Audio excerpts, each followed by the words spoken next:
Welcome to অগ্রগতি Anjana's kitchen and blog. নমস্কার, অগ্রগতি অঞ্জনার কিচেন অ্যান্ড ব্লগে সকলকে জানাই স্বাগত। আজকে ভুটুকে নিয়ে তৈরি আরও একটি ব্লগ ভিডিও নিয়ে আপনাদের সামনে আমি চলে আসলাম। ভুটুকে নিয়ে আর কোনো ব্লগ ভিডিও করার আমার ইচ্ছে ছিল না, কারণ ভুটুর শারীরিক অবস্থা প্রচণ্ড অবনতি হয়ে চলেছে দিনের পর দিন।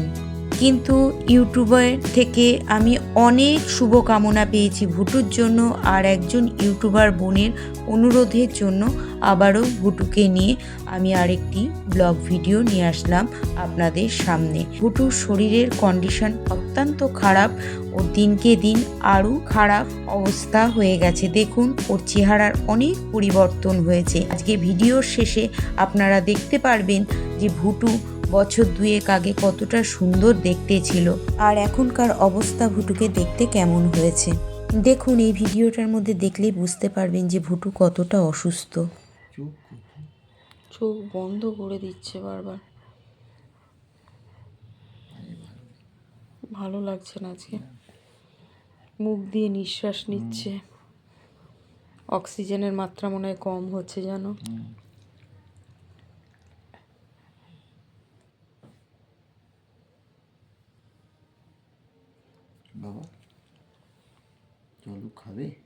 ভুটুকে নিয়ে বেরিয়ে পড়েছিলাম ডাক্তার দেখানোর উদ্দেশ্যে। প্রাণী সম্পদ দপ্তর মানে পশ্চিমবঙ্গের সব থেকে বড় পশু ও পাখিদের হসপিটাল, কলকাতার উদ্দেশ্যে। ভুটুকে আমি নিয়ে গিয়েছিলাম 9 তারিখ ও 10 তারিখ, দুদিন পর পর কলকাতায় আমায় নিয়ে যেতে হয়েছিল। আর 13 তারিখে ডাক্তারবাবু ওর অপারেশনের ডেট দিয়েছে, অর্থাৎ 13 তারিখ আজকে। আমি আজকে ভিডিওটি পাবলিশ করছি, আজকে 13 তারিখ শুক্রবার। আজকে ভুটুর ডেট অপারেশনের। আমি জানি না ভুটুর অপারেশনের পর কি হবে। ভুটুর শরীরের কন্ডিশন অত্যন্ত খারাপ, বলতে আমার খুবই কষ্ট হচ্ছে। তবুও আপনারা আমার ভুটুর জন্য অনেকে অনেক প্রার্থনা করেছেন। আবারও একবার আপনাদের কাছে করজোড়ে আমার অনুরোধ, প্লিজ আপনারা ঈশ্বরের কাছে প্রার্থনা করুন আমার ভুটু যেন অপারেশন করে আমার বাড়িতে আমার কোলে ফিরে আসে।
ভুটুর এত শরীর খারাপ, তাও ভুটু জানলা দিয়ে বাইরের দৃশ্যগুলো দেখতে খুব ভালোবাসে।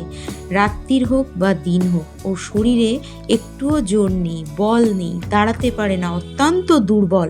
তবুও ও কিন্তু জানলা দিয়ে ছোট বাচ্চাদের মতন করে তাকিয়ে তাকিয়ে দেখতে দেখতে যেখানেই আমি নিয়ে গেছি ডাক্তার দেখাতে সেখানেই গিয়েছে। কথা বলতে বলতে পৌঁছে গেছি পশু চিকিৎসালয়। এটা হচ্ছে গোটা পশ্চিমবঙ্গের মধ্যে সবথেকে বড় হসপিটাল।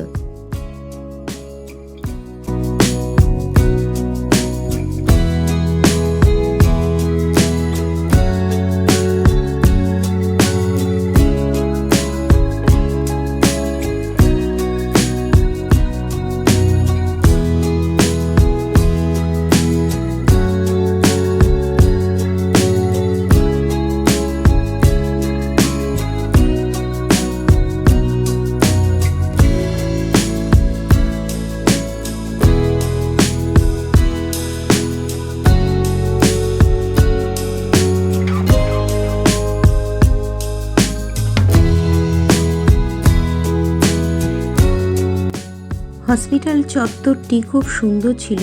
পাশে একটি সুন্দর বাগান ছিল, নানান রকম সিজন ফ্লাওয়ার ছিল। আমি ভুটুকে নিয়ে একটু এই বাগানটাতে একটুখানি ঘুরতে নিয়ে গিয়েছিলাম। খানিকক্ষণ ঘুরিয়ে নিয়ে আসার পর আমি আবার হসপিটালের মধ্যে নিয়ে ওয়েট করছিলাম। বসে বসে ওয়েট করছিলাম ভুটুর আবার ডাক আসলে তখন আমায় ভুটুকে নিয়ে দেখাতে যেতে হবে। বাগান চত্বরটিতে পোষ্য নিয়ে যাওয়া নিষেধ ছিল, আমি সেটা জানতাম না। নিয়ে যাওয়ার পর ওখানকার যে গার্ড আছে বা লোক রয়েছে পর্যবেক্ষণ যারা করছে তারা বলল, ম্যাডাম এখানে কিন্তু পোষ্য অ্যালাউ নয়। তখন আবার ভুটুকে নিয়ে আমি বেরিয়ে আসলাম। আমার ভুটু এত অসুস্থ, কিন্তু আমার ভুটু সত্যি খুব সভ্যভদ্র। ওর তো এমনি যে প্রবলেমটা পটি হচ্ছে না, পটি হওয়ার কোনো ব্যাপার নেই, সুতরাং এখানে ময়লা করার কোনো কিছুই ব্যাপার ছিল না। আর টয়লেটও আমার ভুটু কিন্তু করেনি, সেই বাড়িতে টয়লেট করে গেছে আর বাড়িতে ফিরেছে। অতক্ষণ বেচারি চেপে ছিল, বাড়িতে করেছে। কোথাও নোংরা করা, কোথাও কোনো ডিস্টার্ব, কিচ্ছু না। এবং যেখানে যতবার আমার ভুটুকে দেখাতে নিয়ে গেছি সকলেই ভুটুর প্রশংসা করেছে, বলছে এরকম ডগ সত্যি দেখা যায় না, খুব রেয়ার। কারণ ভুটু খুব কোঅপারেট করে মানুষের সঙ্গে। সিরিজ ঢোকানোর সময় কোনো রকম কিচ্ছু না, একদম নিশ্চুপভাবে কোনো রিয়াক্ট না করে সুন্দরভাবে শুয়ে পড়ে এবং খুব সুন্দর করে সহযোগিতা করে থাকে, যাতে ওর জন্য কারোর কোনো অসুবিধা না হয়। খুবই সুন্দরভাবে সুযোগ সুবিধা করে দেয়। যেখানেই আমি আজ অব্দি ওকে ডাক্তার দেখাবার জন্য নিয়ে গেছি, সকলের মুখে ওই একটি কথা যে আপনার ডগটি তো খুব ফ্রেন্ডলি, খুব ভালো। আমরা অনেক রকম ডগকে হ্যান্ডেল করে থাকি, দাঁত খিচিয়ে কামড়াতে আসে, আর ওকে অটোমেটিক তুলে দিলেই ও চুপ করে টেবিলে শুয়ে বসে এক্সরে করা, স্যালাইন নেওয়া খুব সুন্দর করে নেয়। সত্যি এরকম ডগ একদমই দেখা যায় না। কথা বলতে বলতে আমি কিন্তু ডাক্তার দেখিয়ে বেরিয়ে পড়েছি রানাঘাটের উদ্দেশ্যে। এটা হলো শহর কলকাতা, রাতের শহর কলকাতা। চারিদিকে আলোক রসনায় ঝিকমিক করছে, সবসময় যেন জমজমা। আমার রাতের কলকাতা দেখতে খুবই ভালো লাগে। আর সব থেকে যেটা ভালো লাগে, ঘুরতে থাকা গাড়ির চাকা ভীষণ ভালো লাগে আমার দেখতে। যখন চাকাগুলো খুব দ্রুত গতিতে ঘোরে, আমার সেটা দেখতে কিন্তু ছোটবেলা থেকে খুব ভালো লাগে। যাই হোক, আমরা আজকে ডাক্তার দেখাতে হসপিটালে নিয়ে গিয়েছিলাম। আবার আগামীকাল অর্থাৎ পরের দিনকেই আমাদের ভুটুর কিছু টেস্টের জন্য কলকাতায় নিয়ে যেতে হয়েছিল। মানে 9 তারিখ আর 10 তারিখ দুদিন আমাদের পরপর যেতে হয়েছিল কলকাতার উদ্দেশ্যে। এরপর 13 তারিখে ওর অপারেশনের ডেট ছিল, অর্থাৎ আজকে ওর এতক্ষণে অপারেশন হচ্ছে। আমি আর আজকে যাইনি। পরের দিন আবার ভুটুর টেস্টের উদ্দেশ্যে আমরা বেরিয়ে পড়েছি ভুটুকে নিয়ে।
এবার আমরা চলে এসেছি ভুটুকে যেখানে টেস্ট করা হবে সেই টেস্ট করার ল্যাবেতে। কলকাতা শহর অঞ্চলে অনেক গাছগাছালি আছে, দেখে ভালোই লাগে। তার মধ্যে এটা একটা কুলের গাছ, আর এই কুল গাছে ইট বা ঢিল বা কাঠ ছুঁড়ে এখানে বেশ, ওরা ছোট নয় বড় কুল পাড়ছিল, কিন্তু ওদের এই কুল পাড়া দেখে আমার ছোটবেলাকার স্মৃতি মনে পড়ে গেল। ভুটুর ল্যাবের মধ্যে আমরা চলে এসেছি। এখানে ভুটুর অনেক বন্ধু বান্ধবরা বসে রয়েছে, অপেক্ষা করছে, এদেরও কিন্তু ওই নানান রকম টেস্ট হবে। আমিও বসে রয়েছি, ভুটুকে নিয়ে অপেক্ষা করছি। ভুটুর ডাক পড়বে, তারপর ভুটুকে ভেতরে নিয়ে যাব। এখানে ডগ ছাড়া নানান রকম বিড়ালও ছিল।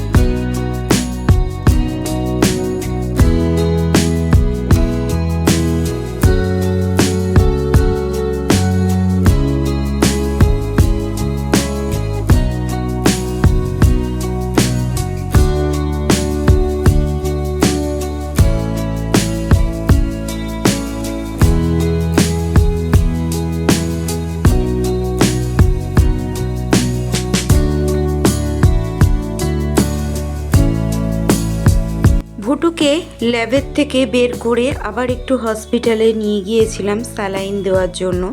স্যালাইন করে আমরা আবার রওনা দিয়ে দিয়েছিলাম আমাদের গন্তব্যস্থল বাড়ির পথে রানাঘাটে। এই যে দেখুন হসপিটাল আমাদের চলে এসছে, এই প্রাণী সম্পদ ভবন। এখানেই আমার ভুটুর অপারেশন হচ্ছে আজকে।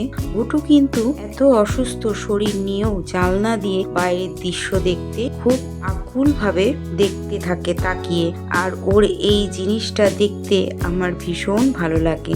যদি জানলার কাজ বন্ধ করে দেওয়া হয়, পরবর্তী জানলাটার দিকে খোলা আছে কিনা খেয়াল করে সেখানে বাইরের দৃশ্য দেখতে চলে যায়। ও এতটাই ভালোবাসে বাইরের দৃশ্য দেখতে।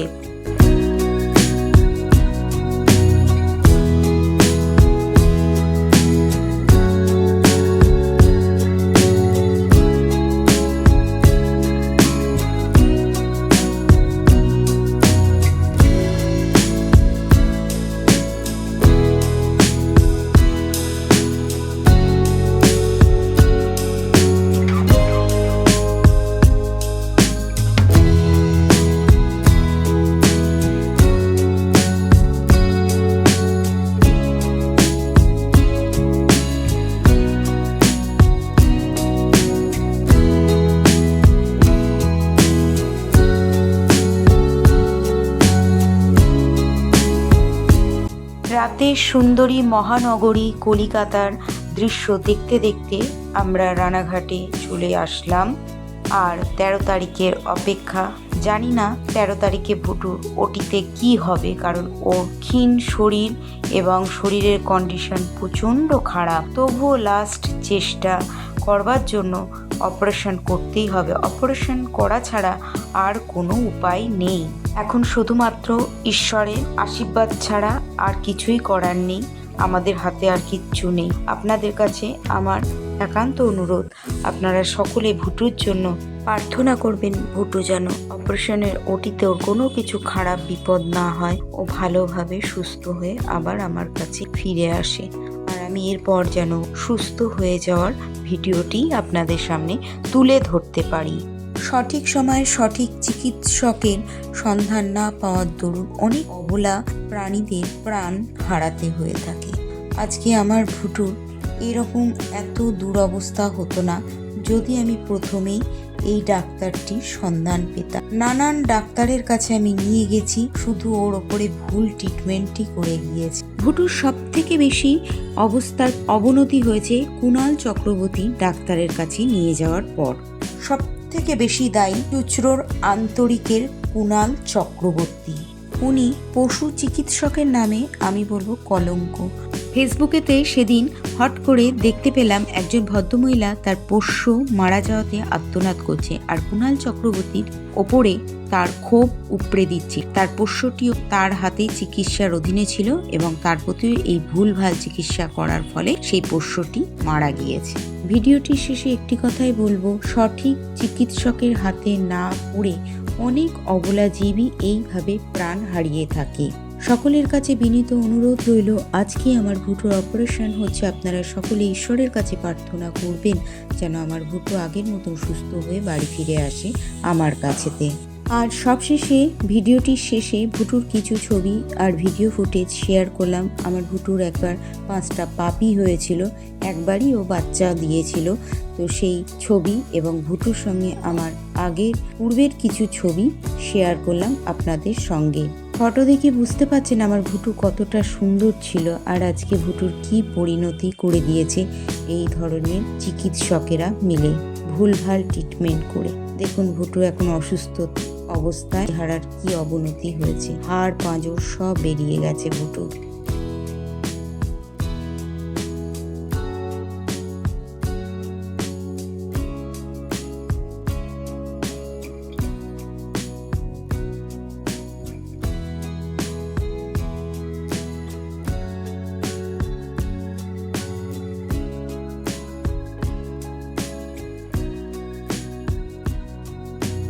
এই যে দেখুন, এগুলো ভুটুর পাপি হয়েছিল। ভিডিও ফুটেজগুলো আমার কাছে আগে ছিল, সেগুলো আপনাদের সঙ্গে শেয়ার করলাম। আর ভুটুর একটা মেয়ে পাপি হয়েছিল, 4টে ছেলে পাপি হয়েছিল।